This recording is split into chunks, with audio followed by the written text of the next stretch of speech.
Hey guys, welcome to my videos. So guys, you might have got a message about your smart washing machine that it needs self-cleaning. So this is what I'm gonna tell you what you can do. So I have this Samsung machine and I got this notification in my phone that it needs self-cleaning. So how you do self-cleaning? First of all, there's a self-cleaning mode here that you can run. So that's step one. Step number two is to clean the filter. After that, run. Depending upon the model, you will have something like this where you can take the filter out and clean, and this you have to do in step 2. Don't do it in step 1. Okay, this is step 2. Just release it. It will have some water, some hairs, maybe small objects like coins.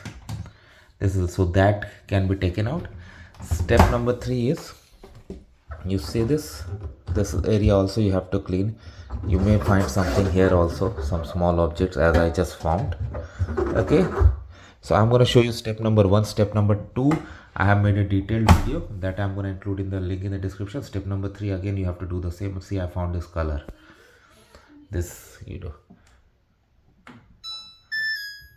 depending upon your machine there could be additional or different.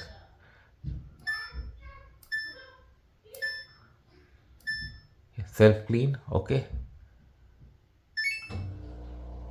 so what it does, it throws hot water inside and cleans everything, and then that's step number 2 and this is step number 3. So if you do this, this is how the life of your machine is gonna be increased. And a lot of these smart machines are programmed that after a certain number of cycle they recommend doing this. So that is how it works guys. Let me know what you feel about it. Thanks for watching this and please subscribe to the channel. Thank you.